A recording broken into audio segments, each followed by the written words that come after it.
The Joker, the clown prince of crime, the jester of genocide, Gotham's most dangerous criminal. What's going on, guys? Today I thought I would try something a little bit more different for you. I come up with a case study. Why is the Joker so dangerous? What makes him tick? And what drives him to do the things that he does? Now, I do not have a solid answer because this answer is just not that simple. But I do have a case for you that could present like some kind of information that would make more sense in a way to you that it would make you think that maybe the Joker is just a simple man. Who am I kidding? That's not true. But let's get to it. Who is the Joker and what makes him the Joker? If I'm going to have a past, I prefer it to be multiple choice. This phrase is what drives the Joker's mystery forward and what keeps everybody guessing about who he is. It was even proven in 2018 film starring Joaquin Phoenix. What's so funny? It's just thinking of a joke.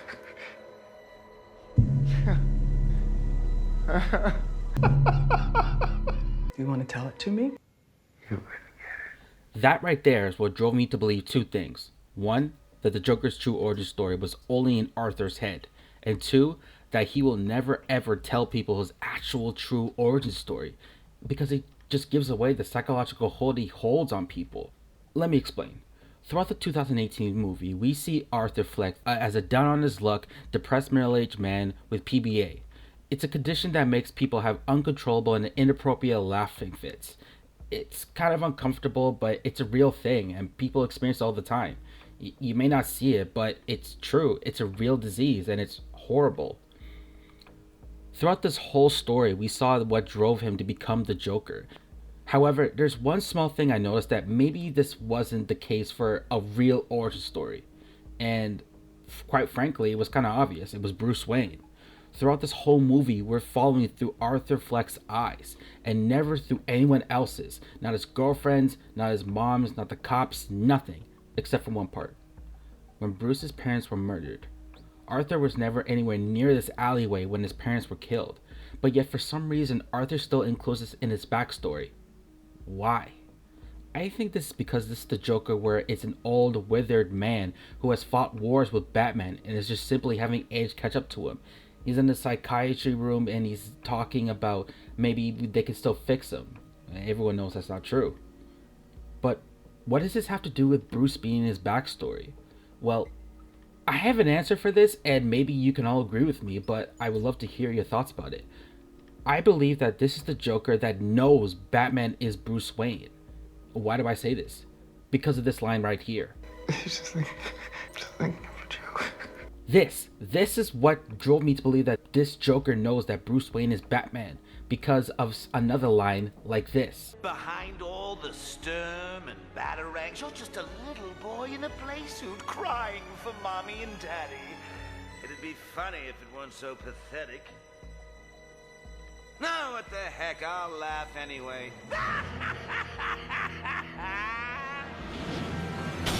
They just seem so similar. Joker just can't live without Batman. It's his sole purpose. So of course he would involve Batman in his origin story in one way, shape, or form. Everything adds up to him. He would believe that he created Batman and that he created his greatest reason to keep telling jokes to the world. So to me, this is why the Joker identity is so sacred. He wants his story to have multiple choice. It's what keeps him in the heads of his enemies and keeps people guessing as to who he is and what he's really capable of. But why is this relevant? In every murder profile case, there's an origin story behind his or her reasons for killing, whether it's trauma, neglect, or even some kind of influence. There's always something that makes people tick. But this is what drove them to become murderers. But for the Joker, there is no real backstory. We're never given one. Maybe there's some in the comics, but it's never confirmed, nor is it canon. He always makes it up as he goes along, so people can always never really diagnose him. I'll show you. When the chips are down, these civilized people, they'll eat each other. What do you get? I don't think so. When you cross I think a we're mentally done ill with you, loner Joe. with That's a it. society that abandons him and treats him like trash. Call the police, I'll Gene. tell you what you get. Call the police. You get what you deserve. people I've murdered by letting you live. I never kept count. I did. I know. And I love you for it. We live in a society where honor is a distant memory. Isn't that right? Batman. Society is meaningless to him. He knows that the other humans surrounding him are meaningless meatbags. To the Joker, they're just test tubes in his giant lab. See, I'm not a monster. I'm just ahead of the curve. Desire becomes surrender. Surrender becomes power. You want this? I do. Look what I did to this city with a few drums of gas and a couple of bullets. You know what I noticed? Nobody panics when things go according to plan. The Joker sees society as a plaything, something that he can manipulate, something that he can be toyed with on a whim. And you know what the crazy thing is? He's right. He can do it because society allows him to do it. He preys on the weak and vulnerable. He knows people's weaknesses before anyone else does. The first case is pretty simple. It's Harley Quinn, a psychiatrist with an education and a good job at Arkham Asylum. And let me put this in perspective. A typical psychiatrist will get paid $200,000 a year. So it's not like she was struggling. So why did she fall for the Joker? It's her patient. She shouldn't feel any sympathy or love for given how he's the biggest mass murderer Gotham's ever seen. Well, it's because she was lonely. She wanted attention from someone who would notice for her and not just her brain. There are different versions of Harley Quinn's backstory, but one thing has always been consistent. She believed the Joker was never insane, that he was a brilliant man that no one could truly ever understand. Joker was able to do that towards everybody he comes in contact with. He manipulates, toys with them, and even makes them submit to his plans. Do I really look like a guy with a plan? No, but he does know what he's doing. He's making people see his ideals, his plan, his master strategy, and either people agree with him or they don't. But either way, the same result always comes out. Chaos. And case number 2 is the Injustice storyline. Joker kills Superman's wife and destroys Metropolis. And how did he pull this off? Because he knew he could do it. He wanted to be the most powerful superhero on the planet. That's why I like you, Superman. You're much more gullible than... And you know what? He's right. If you can't beat Superman physically, you can always beat him psychologically and emotionally. And then look what happens.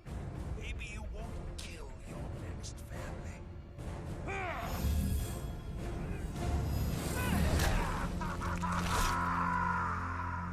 Yep.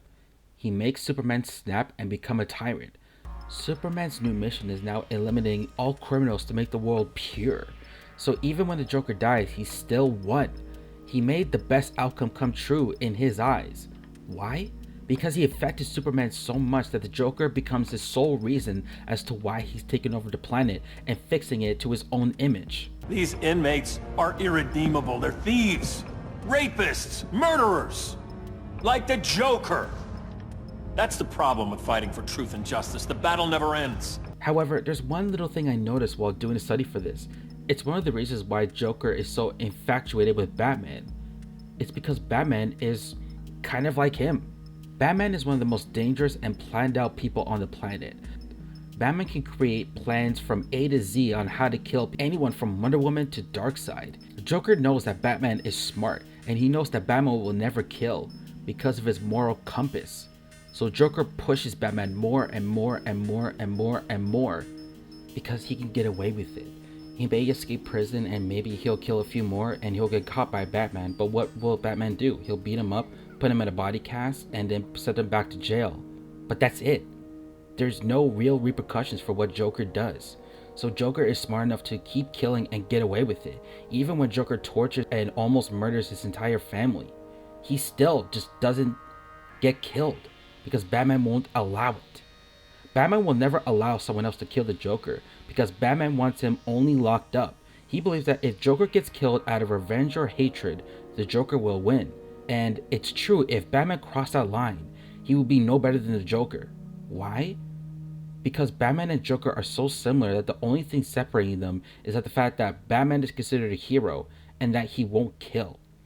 If I allow myself to go down into that place, I'll never come back. Think about this. They can both manipulate people to fight for their causes. They both have plans that will either affect or shape the way of somebody's lives. And even more damning evidence, they both use different name as a cover-up for their past trauma and use it as an excuse for their plans to help Gotham. So in conclusion, does Joker know what he's doing?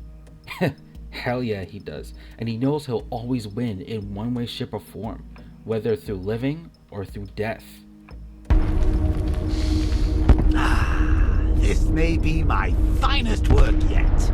This isn't my grave.